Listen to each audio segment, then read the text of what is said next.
आज हमारे साथ है छत्तीसगढ़ फिल्म इंडस्ट्री के president, youth icon of India. बहुत लोग इन्हें जानते हैं, बट आज सुनेंगे इनकी कहानी, उनकी जुबानी। आज हमारे साथ है योगेश अग्रवाल जी। तो आज समझते हैं उनकी कहानी क्या है। So thank you so much Yogesh Agarwal ji, हमारे साथ इतना सारा कीमती समय देने के लिए एंड यहाँ आने के लिए। Thank you very much. Sir मुझे ये बताइए कि राइट नाउ आप एक इतने बड़े आर्टिस्ट हैं, you come from a political family but you are a beautiful amazing artist in the market right now and आपने इतने सारे movies किए हैं, shows किए हैं पैन इंडिया में और अभी भी आप करते आ रहे हैं and at the same time national level पे आपने छत्तीसगढ़ को recognition भी दिलवाया है इतने सारे awards के साथ। How do you feel about it? मुझे बहुत अच्छा लगता है और मेरी कोशिश होती है कि लोग मुझे एज अ आर्टिस्ट जाने। मैं बिज़नेस भी करता हूँ, मेरा परिवार पॉलिटिकल परिवार है, मेरे बड़े भाई आज सांसद हैं आज छत्तीसगढ़ में, लेकिन मेरी कोशिश ये होती है कि योगेश अग्रवाल को लोग एज ए कलाकार जाने। क्या बात है। क्योंकि कला मेरे अंदर में है। मैं बचपन से जब मैं क्लास 5th में था तब मैंने पहली बार स्टेज शो किया था। क्या बात है। अपने स्कूल में मैं ड्रम बजा के मैंने गाना गाया था। तो क्लास 5th से जब से मैं लगातार मेरी यात्रा चल रही है और काम कर रहा हूँ मैं। तो कभी परिवार की तरफ से पुल नहीं आया कि यार पॉलिटिक्स में आ जाओ, कहाँ तुम कलाकार बन रहे हो? नहीं, पॉलिटिक्स में तो नहीं आया, लेकिन बिजनेस में ज़रूर आया। क्योंकि हमारा परिवार व्यावसायिक परिवार है, बिजनेसमैन परिवार है। तो घर में बोलते हैं कि भाई ये क्या तुम गाने बजाने में लगे हो, एक्टिंग में लगे हो, अपना बिजनेस है, बिजनेस करो। तो मैंने बिजनेस भी किया। ओके। मेरी राइस मिल्स हैं मेरी, और मैं लगातार 19 वर्ष राइस मिल एसोसिएशन का प्रेसिडेंट रहा, स्टेट प्रेसिडेंट। वाओ। जब मैं प्रेसिडेंट बना तब 350 राइस मिली थी, आज 3000 राइस मिले। क्या बात है, क्या बात है। और मैंने कोशिश की कि उनको बहुत अच्छे से उनका व्यवसाय चले, और मैंने कभी अपनी नहीं सोची। मैंने सोची कि मेरे 3000 राइस मिलर खुश रहें, उनके लिए काम कर सकूं, और मैंने अपना जीवन उनको दे दिया। बहुत खूब। तो ये मेरा बिजनेस वाला पोर्शन है, और साथ साथ मैंने अपना जीवन अपनी कला को भी दिया है। Okay okay. अपने कला के एक छोटे से स्टोरी को समराइज करने के लिए आप कैसे समझाना चाहेंगे उसको? कि मैंने शास्त्रीय संगीत किया है, साथ साथ मैंने वेस्टर्न म्यूज़िक भी किया है। ड्रम प्लेयर हूँ, कंगो बोंगो तुम्बा सब बजाता हूँ। एक्टिंग करता हूँ, एक्टिंग का बहुत बड़ा शौक़ है मेरे को। और मैंने कथक भी सीखा है। वाओ। और मैंने गिटार भी सीखा है, मैंने हारमोनियम भी सीखा है। लेकिन मुझे लगा कि एक्टिंग और गाना दो चीज़ों पे मुझे स्थायी होना चाहिए। तो मैं अभी तक लगभग 60 से ज़्यादा फिल्मों में काम कर चुका हूँ। Wow wow. और मैंने बॉलीवुड के भी 2-3 फिल्में की हैं, भोजपुरी भी फिल्में की हैं, और छत्तीसगढ़ी फिल्में की हैं। दूरदर्शन में लगातार मैं काम करता रहा हूँ, नेशनल लेवल पे दूरदर्शन में और छत्तीसगढ़ में लगातार मेरी शॉर्ट फिल्में, मैंने न्यूज़ एंकरिंग करी, मैंने उनके कई शोज़ किए, अभी भी करता हूँ मैं दूरदर्शन के शोज़। तो मैंने अपने पैशन को ख़त्म नहीं होने दिया।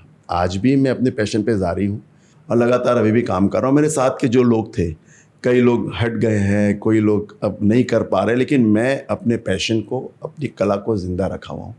मैंने अभी एक थिएटर ग्रुप बनाया अपना, बॉम्बे बेस्ड थिएटर ग्रुप है, जिसमें मेरे 40 आर्टिस्ट हैं। रेगुलर मेरे साथ वो लोग हैं। ओके। 17-18 से। क्या बात है। 40 कलाकार हैं, और हम पूरे देश में शोज़ करते हैं। जैसे मैंने पहला शो बनाया था महाराजा अग्रसेन। चूँकि मैं अग्रवाल हूँ तो मैंने सोचा कि मैं अपने समाज के लिए क्या कर रहा हूँ, तो अग्रसेन भगवान पे मैंने एक शो बनाया। फिर उसके बाद मैंने बनाया खाटू श्याम पे शो बनाया, हारे के सारे खाटू श्याम हमारे। फिर मैंने शो बनाया भगवत गीता पे, और फिर अभी मैंने बनाया अयोध्या जी की कहानी। क्या बात है। तो ये जो मेरे चारों शो हैं पूरे वर्ल्ड में किसी ने नहीं बनाया है। तो ये सारे स्पिरिचुअल बेस्ड है। Spiritual based. मैं उसी पे काम करना चाहता हूँ। ओके। कि हम अपने सनातन धर्म के लिए काम करें, क्योंकि हर कोई अलग अलग उस पर काम कर रहा है, लेकिन धर्म पे काम करने वाले बहुत कम लोग हैं। तो मैं बता रहा हूँ कि जैसे मेरे चारों शो चल रहे हैं, चारों शो पूरे वर्ल्ड में किसी ने नहीं बनाया है। ओके। तो अभी मेरा रिसेंटली मैं अयोध्या हूँ चल रहा है, उसमें पूरी अयोध्या की कहानी है। कैसे अयोध्या जी बनी, कैसे आक्रांताओं ने आक्रमण किया, कैसे हिंदू राजाओं ने उसको बचाया, और कैसे माननीय प्रधानमंत्री मोदी जी और योगी जी ने अयोध्या का निर्माण किया, राम मंदिर का निर्माण किया। वहाँ लाके हम इसको ख़त्म कर रहे हैं, सतयुग से लेकर कलयुग तक की कहानी। तो लगातार इसके मेरे शोज़ चल रहे हैं। मोर देन 50 शोज़ अभी मैं पूरे भारत में कर चुका हूँ, और हर महीने 2-3 शो होते हैं। अभी दिसंबर में मेरे 5 शो है, पैनो इंडिया में मेरे शोज़ हैं। तो लगातार इसमें लगा हुआ हूँ मैं, और साथ साथ अपना बिजनेस भी करता हूँ। तो तालमेल रखने की कोशिश करता हूँ अपने बिजनेस में, अपनी फैमिली में, अपनी कला में। ये कोशिश करता हूँ मैं, और मुझे ऐसा लगता है कि थोड़ा बहुत सफल भी हो जाता हूँ। और पॉलिटिक्स में ज़्यादा मेरा कोई रुझान है, लेकिन ज़्यादा इन्वॉल्व नहीं हूँ पॉलिटिक्स में। ओके। मेरा ज़्यादातर रुझान कला और संस्कृति, इसी में मेरा जान। जैसे आपने अभी पॉलिटिक्स बोला और अग्रसेन महाराज भी बोला, राइट नाउ अगर मैं बात करूं जो सबसे बड़ी कंट्रोवर्सी चल रही है about the statement given by Amit Baghel about Agrasen Maharaj and Sindhi समाज, उसके लिए आपका क्या कहना है? देखिए, वो जो व्यक्ति जिसका आप नाम ले रहे हैं वो असामाजिक तत्व है, वो कोई रिनाउंड आदमी नहीं है। वो इस छत्तीसगढ़ के शांत छत्तीसगढ़ में विवाद पैदा करना चाहते हैं, इस शांत छत्तीसगढ़ को अशांत करना चाहते हैं। छत्तीसगढ़ में मन के एक समान का नारा हमारा चलता है और हम सभी एक साथ रहते हैं। आज तक कभी छत्तीसगढ़ में दुराभावना नहीं आई है, हम सब मिलजुल करके रहते हैं। लेकिन ये व्यक्ति आकर के छत्तीसगढ़ में सनातन धर्म को, हिंदू धर्म को तोड़ने का प्रयास कर रहा है, उसके बीच में विवाद पैदा करने की कोशिश कर रहा है। ऐसे लोगों को बख्शा नहीं जाना चाहिए, ऐसे लोगों को तुरंत उठा करके हमेशा के लिए जेल में डाल देना चाहिए, उनको सबक सिखाना चाहिए सरकार को। ओके। तो यही मैं सरकार से आग्रह करना चाहूँगा आपके माध्यम से कि ऐसे लोगों को तुरंत सबक सिखाएं, इनसे डरे नहीं सरकार, क्योंकि ऐसे लोग आज ये कोशिश कर रहे हैं, न जाने कल क्या कोशिश करेंगे। और आज अगर हम इसको नहीं दबाएंगे तो पता नहीं कितने लोग ऐसी बातें लेकर के आ जाएंगे। और ये आज भारत में कहीं ऐसा कोई विवाद नहीं है, जो जहाँ रहता है वो वहाँ का नागरिक है, जो जहाँ पैदा हुआ वहाँ का नागरिक है। आप उसके अंदर में डिफरेंशिएट कैसे कर सकते हो? आप होते कौन हो? आपको किसने राइट्स दिया? हमारे यहाँ सुप्रीम कोर्ट है। आप कौन होते हो कि एक कोर्ट के जैसा फैसला देने वाले? तो हम इसका पुरजोर विरोध करते हैं, इसकी निंदा करते हैं। जो एक मुद्दा आया था कि छत्तीसगढ़ महतारी की मूर्ति को तोड़ा गया, बिल्कुल हमें पीड़ा है उसकी। छत्तीसगढ़ महतारी हमारी महतारी है, जैसे भारत माता हमारी महतारी। हम छत्तीसगढ़ में रहते हैं, छत्तीसगढ़ में पैदा हुए हैं, छत्तीसगढ़ में पले बढ़े हैं, यहाँ का अन्न खा रहे हैं, तो हमारी महतारी है। हमारी महतारी की मूर्ति जिसने तोड़ा है उसको कड़ी से कड़ी सजा मिलनी चाहिए, उस पर कार्रवाई होनी चाहिए कि आगे कोई हमारे महापुरुषों को, हमारे देवी देवताओं की मूर्तियों को ना छुए, उनका अपमान ना करें। हम इसका पुरजोर विरोध करते हैं, लेकिन उसकी आड़ में हम किसी समाज को ठेस नहीं पहुंचाना चाहते। तो आज के डेट पे जब अगर हम बात करते हैं, जब ये पुलिस केस पे भी गया, उन्हें फिर से पूछा गया क्या अपने स्टेटमेंट से आप अभी भी सहमत रखते हैं, तो उनका जो उस पर रिप्लाई आया कि मैं अपना स्टेटमेंट वापस नहीं लूँगा, अगर मुझे फांसी देनी है तो दे दो, मुझे मारना है तो मार दो। सो ये जो स्टेटमेंट आ रहा है जहाँ पे he is not taking his statement back, तो आपको क्या लगता है कि ये क्यों कर रहे हैं ऐसा? वो हीरो बनना चाहते हैं। अच्छा। वो अपने आप को छत्तीसगढ़ में हीरो बनाना चाहते हैं, क्योंकि आप 100 अच्छी बात करो, आपको लोग नहीं उतना ध्यान देंगे, लेकिन जहाँ आपने एक खराब बात करी तो लोगों का ध्यान आपकी तरफ चला जाएगा। तो वो वही कोशिश कर रहे हैं कि हीरो बनने के लिए, छत्तीसगढ़ का नेता बनने के लिए छत्तीसगढ़ियों को बरगला रहे हैं। हम सबको बरगला रहे हैं, हम सब भी छत्तीसगढ़ के लोग हैं, तो हम सबको बरगलाने की वो कोशिश कर रहे हैं। ये हम लोगों को समझदारी से काम लेना चाहिए कि ऐसे लोगों के बरगलाने पे हम लोग ना जाएं। हम सब छत्तीसगढ़ के लोग हैं, बड़े शांतिप्रिय लोग हैं। कभी हमने छत्तीसगढ़ में आज तक कोई विवाद नहीं हुआ, कभी कोई जाति पात नहीं हुआ, कभी किसी प्रकार का राइट्स नहीं हुआ। ये उसकी कोशिश कर रहे हैं। समाज में अच्छे लोग भी होते हैं, बुरे लोग भी होते हैं, पर हमको बुरे लोगों से बहुत दूर रहना चाहिए, उनकी मानसिकता को समझना चाहिए कि वो क्या जहर घोल रहे हैं। इसलिए हमको ऐसे लोगों को प्रोत्साहन नहीं देना चाहिए, ऐसे लोगों से दूरी बनानी चाहिए। कुछ लोग भटक जाते हैं, ऐसे ये भटके हुए लोग हैं। बट आज के डेट पे इस बीच मेरे ख्याल से काफ़ी दिन हो चुके हैं उनके ये फर्स्ट स्टेटमेंट को निकाले हुए, सरकार अभी तक कुछ कर क्यों नहीं रही है? ये बात तो मेरे भी समझ में नहीं आ रही है और पूरे समाज को समझ में नहीं आ रही कि सरकार एक्शन क्यों नहीं ले रही है। लेकिन हमारी कल माननीय एसपी साहब से रायपुर के बात हुई, बोले हमने उनके घर के बाहर पूरी फोर्स लगाई है, लेकिन वो फरार हैं। अच्छा। अब आप देखिए ये बात कि जो आदमी इतनी दमदारी से बोलता है कि मेरे को गिरफ्तार कर लो, मेरे को फांसी पर लटका लो, मैं माफ़ी नहीं मांगूंगा, वो आज फरार है। क्यों फरार है? अगर उसमें उसका मुद्दा है कि मैंने सही बोला है, माफ़ी नहीं मांगा, तो फरार क्यों हुआ? हो दो अपनी गिरफ्तारी, आकर के तो अपनी गिरफ्तारी। आप फरार हो गए, इसका अर्थ ये है कि आपके मन में चोर है, आपने गलत स्टेप उठाया है, आपने गलती की, इसलिए आप फरार हो, आप गिरफ्तारी से डर रहे हो। फिर आप कैसी बात कर रहे हो? आपका कोई वजूद ही नहीं है। ओके। इसका अगर मैं दूसरा साइड ऑफ द कॉइन देखूं, जहाँ पे आज के डेट पे अग्रवाल समाज और सिंधी समाज जितना एक दूसरे के साथ यूनाइट हुआ अपनी कम्युनिटी को लेके, अपने भाई बंधुओं को लेके, जहाँ पे वो एक दूसरे का साथ देने को लगे थे, मेरे को ऐसा नहीं लगता कि कहीं अगर मैं पीछे बात करूं, इतना यूनाइटेशन पहले शायद उतना नहीं था, बट जितना अब हो गया है। हाँ बिल्कुल सही है। ये तो इन्होंने सब समाज को एक किया है। एक तो पहले से थे, लेकिन अब एक साथ बैठ के बातचीत कर रहे हैं। करेक्ट। कुछ साल पहले इन्होंने जैन धर्म के गुरुओं का अपमान किया था। ओके। तब तत्कालीन मुख्यमंत्री जी ने इन्हें जेल में डाल दिया था और 6 महीने ये जेल रह करके आए हैं। अच्छा।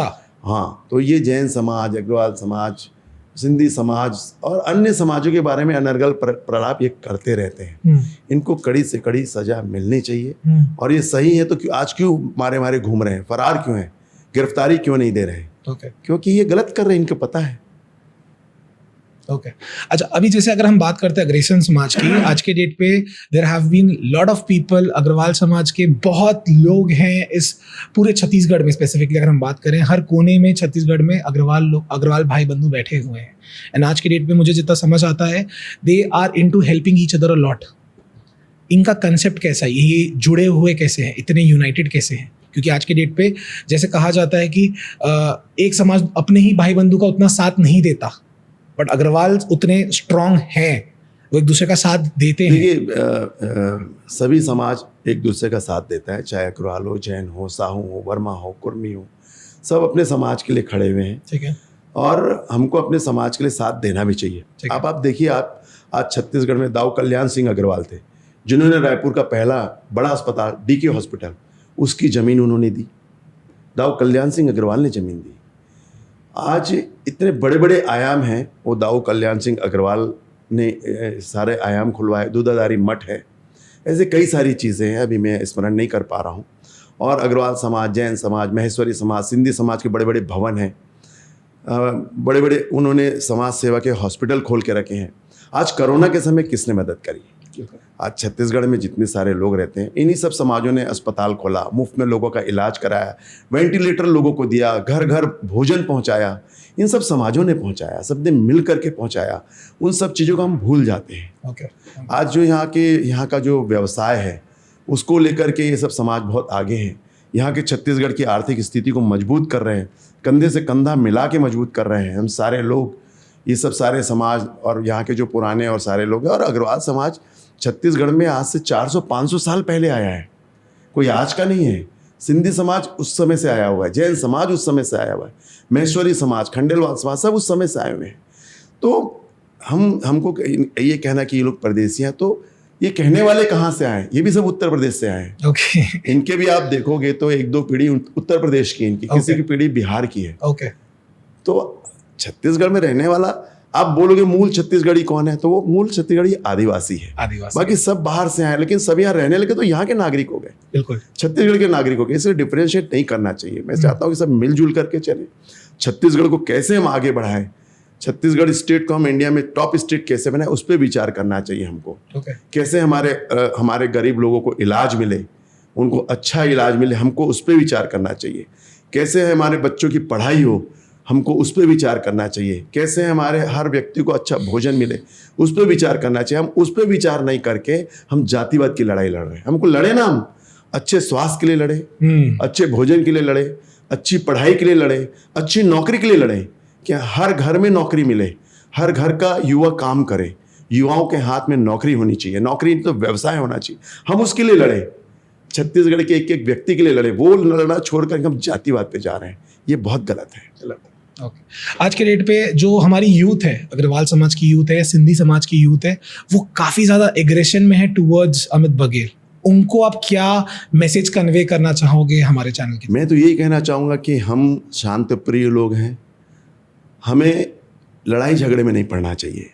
हमको अपनी बात सरकार के सामने रखनी चाहिए और शांति प्रिय ढंग से हम अपनी बात को समाज के सामने रखें, सरकार के सामने रखें। सरकार को इस पर निर्णय लेना होगा, समाज को इस पर निर्णय लेना होगा। इसलिए शांतिपूर्वक ढंग से हम करें। हमको अपने हाथ में लाठी डंडे नहीं लेना चाहिए, क्योंकि हम शांति प्रिय लोग, और हम ही अगर उनकी भाषा बोलने लगेंगे तो फिर शांति कहाँ से होगी? वो हमें उकसाना चाह रहे हैं, हमें नहीं उनकी बातों में आना है। हमें अपने धैर्य से काम लेना है और धैर्य का परिणाम अच्छा आता है। ओके। समय देर है लेकिन अंधेर नहीं है। आज गिरफ्तारी नहीं, कल गिरफ्तारी होगी। वो फरार है, वो व्यक्ति डर के फरार है।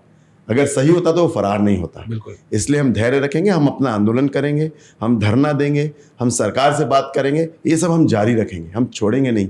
लेकिन उसको सजा जरूर दिलाएंगे और शांति के प्रयास से सजा दिलाएंगे। बहुत खूब, बहुत खूब।